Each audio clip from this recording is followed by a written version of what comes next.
সংসদের ভিতরে সরকারি দল বিরোধী দলের এমপিরা যখন কথা বলেন তখন সকলেই জুলাই যোদ্ধাদের কথা বলেন, কেউ কেউ শরীফ উসমান হাদি শহীদের কথাও বলেন, কিন্তু কার্যত আমরা সরকারি দল থেকে তার উল্টাটা দেখতে পাই। দুইটা ভোট একসাথে হলো, একটা ভোটের রায় তাদের পক্ষে গেল, মেনে নিলেন। তারা দাবি করেন 51% মানুষ তাদেরকে ভোট দিয়েছে। আরেকটা ভোটে জনগণ 70% গণভোটে হা বলেছে। তারা 51% মানেন, কিন্তু 70% মানেন না। এটা লজ্জার, এটা দুঃখের। ওই 70%-এর রায় যেদিন বাস্তবায়ন হবে, বাংলাদেশ থেকে সত্যিকার অর্থে সেদিনই স্বৈরতন্ত্র বা ফ্যাসিবাদ বিদায় নেবে। বিএনপি প্রত্যেকটি বিষয়ে পতিত, পালিয়ে যাওয়া ফ্যাসিবাদের রাস্তা ধরে হাঁটা শুরু করেছে। আমরা একসাথে মজলুম ছিলাম। বিনয়ের সাথে বলতে চাই, হাজার চেষ্টা করেন ওই আওয়ামী লীগ হতে পারবেন না, দুর্বল আওয়ামী লীগ হতে পারবেন। সেই আওয়ামী লীগ যারা জাতিকে নিয়ে, বিরোধী দলকে নিয়ে ব্যঙ্গ বিদ্রুপ করত, আজকে তারা কোথায়? আপনারা একই কাজ শুরু করেছেন। যে আওয়ামী লীগ তাদের পুষ্য লাঠিয়ালদেরকে দিয়ে সমাজের বিভিন্ন জায়গায় কর্তৃত্ব কায়েম করেছিল, সেই আওয়ামী লীগের পাশে তাদের দুঃখের দিনে কোনো লাঠিয়াল এসে দাঁড়াতে পারেনি।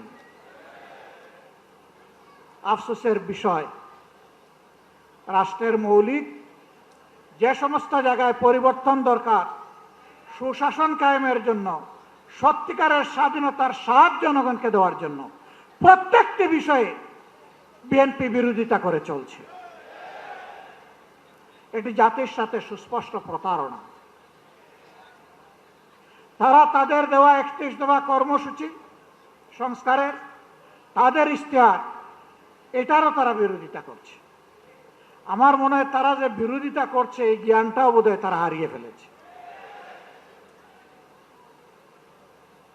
প্রিয় বিএনপি, ভুলে যাবেন না, এই জুলাই না হলে এই মায়েদের, এই বাবাদের, এই ভাইদের, এই বোনদের সন্তান, স্বামী, ভাই, বোন জীবন না দিলে আজকে ক্ষমতার তক আপনারা এনজয় করতে পারতেন না। তখতে বসে ভুলে গেছেন? আপনারা আগেই ভুলেছিলেন। শহীদ পরিবার যখন বুকে কষ্ট নিয়ে কান্নাকাটি করছিল, শহীদ পরিবারের কাছে তখন আপনাদের ছুটে যাওয়ার সময় ছিল না। আপনারা 5 আগস্টের পর 7 আগস্ট পার্টি অফিসের সামনে দাঁড়িয়ে বললেন, আমাদেরকে নির্বাচন দাও, আমরা ক্ষমতায় বসতে চাই। শহীদ পরিবারের দুঃখ আপনাদের অন্তরকে স্পর্শ করে নাই। আহত পঙ্গুদের নিয়ে আপনাদের কোনো কর্মসূচি ভাবনা জাতি দেখে নাই। আপনারা এই বিপ্লবের বেনিফিশিয়ারি, যারা বিদেশে ছিলেন স্বদেশে আসার সুযোগ পেয়েছেন। এই বিপ্লব না হলে আপনারা বোধহয় কল্পনাও করতেন না দেশে ফিরে আসার।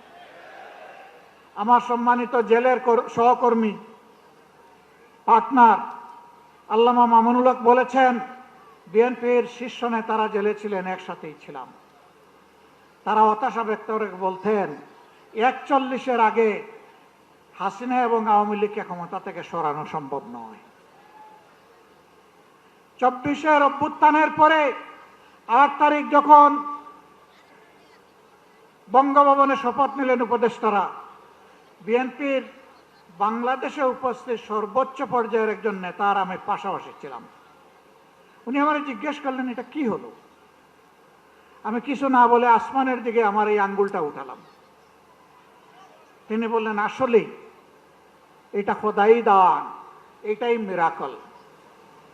সেই খোদাই দান ভুলে গেলেন।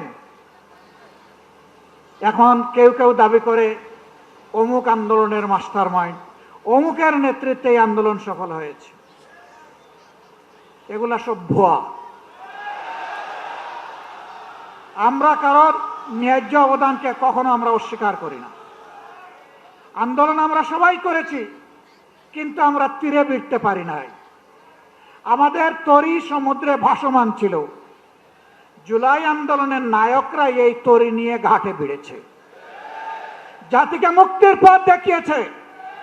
তাদেরকে সম্মান করতে, ভালোবাসতে শিখুন, তাদের নিয়ে তুচ্ছ তাচ্ছিল্য করবেন না। আপামর ছাত্র সমাজ জীবন বাজি রেখে তখন ঝাঁপিয়ে পড়েছিল। শ্রমিকরা পাশে দাঁড়িয়েছিল, মারা রাস্তায় নেমে এসেছিল, স্ত্রী তার স্বামীকে পানি এগিয়ে দিয়েছিল, সন্তান কুলে নিয়ে মা রাস্তায় নেমে এসেছিলেন। এই দিনগুলো ভুলে যাবেন না। সংগ্রামী ভাই বোনেরা, আমরা এখানে আগামী দিনের আন্দোলনে শরিক হওয়ার জন্য দাওয়াত দিয়ে আপনাদেরকে এখানে আনি নাই। আমরা এনেছি কৈফিয়ত দিতে। আপনাদের প্রত্যেক ব্যক্তি এবং পরিবারের কাছে আমাদের দায়বদ্ধতা আছে। আপনাদের কারণেই আজকে আমাদের এই রাজনীতি, এই সংসদে যাওয়া, এই নির্বাচনে অংশগ্রহণ করা। আমরা কি পারলাম কি পারলাম না তা আপনাদের জানার অধিকার আছে। সংসদে আমরা প্রথম দিনে দাবি তুলেছি, আমরা শপথ নিয়েছি। তারা শপথ নেন নাই। জাতির সাথে দেওয়া ওয়াদা ভঙ্গ করে জাতির সাথে তারা প্রতারণা করেছে। এরপরে যখন জাতিকে প্রতারিত করা হয়েছে, আমরা নোটিশ দিয়ে আলোচনার ব্যবস্থা করেছি, তারা তার বিরোধিতা করেছেন। যে আইনগুলো সংশোধন না হলে, যে অধ্যাদেশ বাস্তবায়ন না হলে ফ্যাসিবাদী শাসনের পরিবর্তন হবে না, সেই সবগুলা আগের মতো, আগে স্বৈরাচারী সরকারের মতো রাখার পক্ষে তারা অবস্থান নিয়েছে।